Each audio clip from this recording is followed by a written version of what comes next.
So yesterday, one of League's biggest creators, Caedrel, made a huge announcement. Off the back of yet another stellar year of success, co-streaming basically every professional League series and Worlds 2024 from the actual event, Caedrel has decided to take it up a notch by announcing the formation of his very own professional team, the lolesports, who he will also be coaching.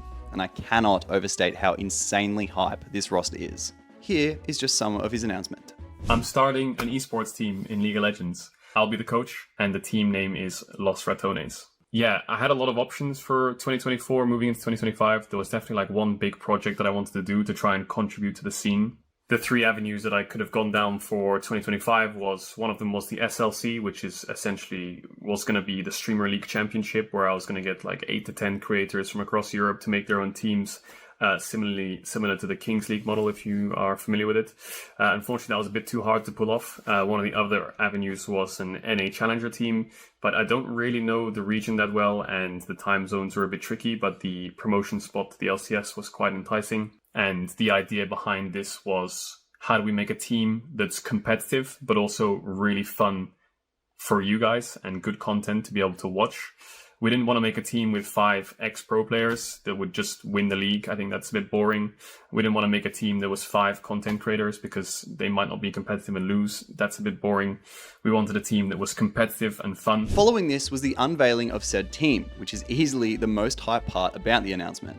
I'm going to do a bit of an in-depth breakdown of each player and their contributions to the team, which I think if you haven't heard of a player or don't understand how they'll fit into a competitive environment, this should provide value for you. First up in the top lane, and probably the most controversial, is the TheBausFFS. To begin with, we have a lot to unpack.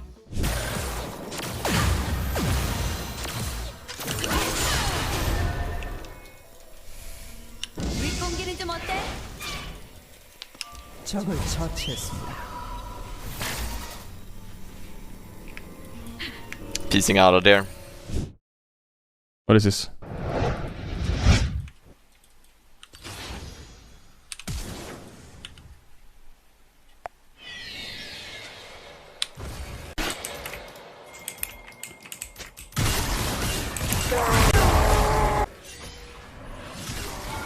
Holy fuck, dude. Go left. There it is, the Baus left. Nice. Oh. Holy shit. Look, I should have went down. So this Yeah, there's a vision pocket here. Ah, look at Baus. Fucking 5 head, man. He dodges the vision pocket. And in reality, this is what I did. That was really smart. Good job, Bausy.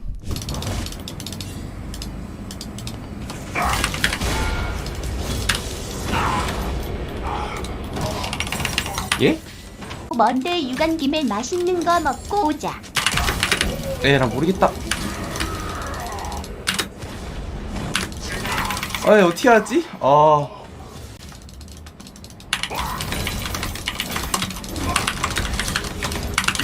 아파요 진짜. 죽었네 이거.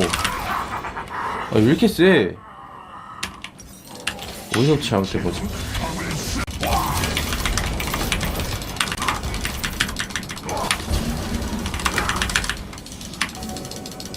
아니 이속 왜 이렇게 빨라?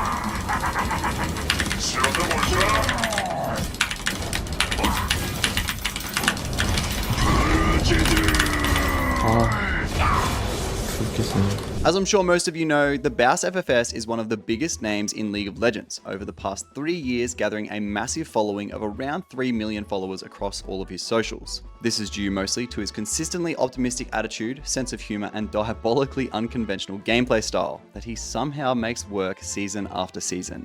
According to his wiki, Baus actually has a very minor competitive exposure, being listed as a sub for G2 in 2019. While he didn't actually play, this was on the same roster as Jankos, Perks, and Wonder. So what this tells us is his gameplay has been recognized at a competitive level since 2019. The following year, in 2020, Baus was also listed as a sub for BIG, a German esports organization. But again, he never played. He has, however, played in some streamer tournaments, like the Drutut Ultimate Showdown, where he came 3rd, and in Season 1 of the NNO Cup, but they got knocked out immediately in Round 1 by Spearshot's team. There has been a lot of apprehension about Bowser's listing in the top lane, but other than the overwhelming presence he'll bring to the team, I think with some tweaks, the pressure Bowser's side lane play generates can definitely work in coordinated games, as we see Caedrel explain in his video.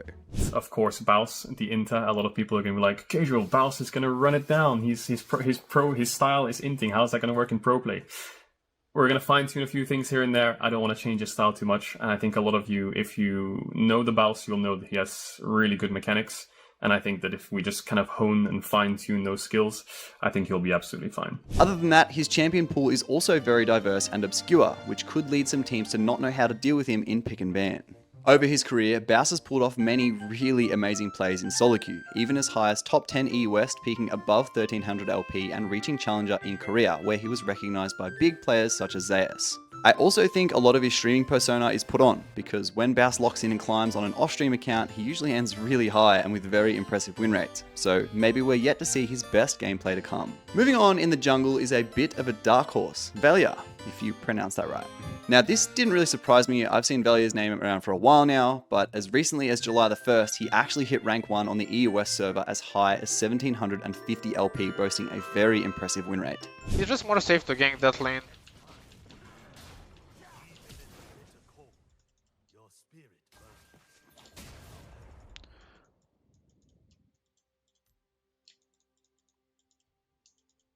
Well, I'm gonna do something really special. So for a fact, I know that he's taking the blue now. And Olaf is living on top. I can check from this bush when the Grump is low, because he used smite on the blue most likely. And then I can try to play.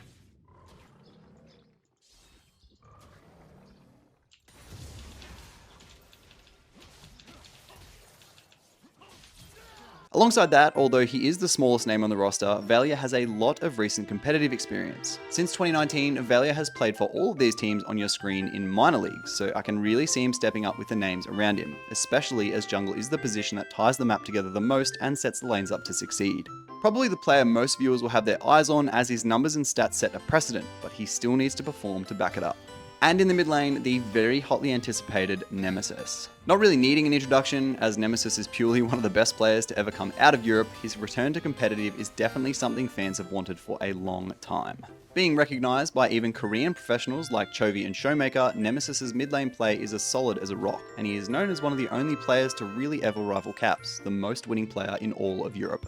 With experience on some of the biggest teams in the LEC, such as Fnatic and Mad Lions, Nemesis has been a streamer contracted to Gen G for the last 3 years, so this will definitely be a bit of a change of pace for him, but he doesn't really strike me as a player that folds under pressure. As his social presence has grown in his time stream for Gen G, he'll also be sure to bring a lot in terms of following and skill to the Los Ratones. Moving on to the bot lane, we have Crownie, who boasts almost a decade of competitive experience and is very well known in the European scene. A pro veteran, Crownie has been around for basically as long as I've watched professional play and is known to have strong connections to the other players of Los Ratones, adding even more cohesion. And to support him in a kind of double shocker news thing is Rekkles, one of the most decorated players to ever play the game.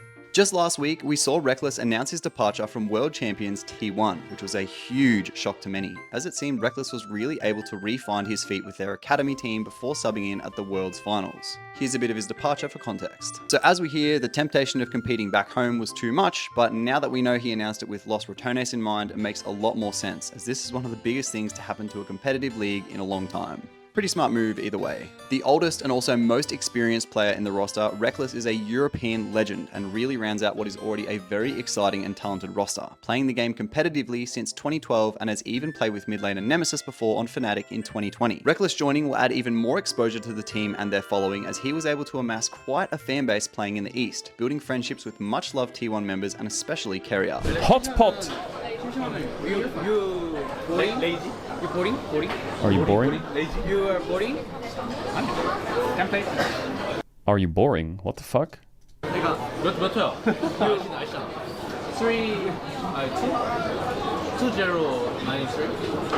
2-0. Bro, is Zeus fucking fried in his head? What's he saying? 2-0 minus 3. 2-0 minus 3. You can come anytime. You can come to this room. every day over anything or everything. 언제든지 와도 된다. 총드허그 vs 베르린 Drop by whenever. It's not 100% confirmed which league they'll start in, as Caedrel has said on stream, but I honestly don't think there is a loss involved for anyone here. On one hand, they're not really expected to perform, but if they do underperform, they'll still be really fun to watch. But if they do exceed expectations, they'll be in for a chance at climbing for essentially as high as they want, as so many players in their roster have done before. So on top of being nominated for Streamer of the Year, Caedrel has still found time to pull together one of the most hype things that's ever happened to League. But what are your thoughts on the roster? Let me know down below, and if you enjoy this type of League news content, be sure to subscribe.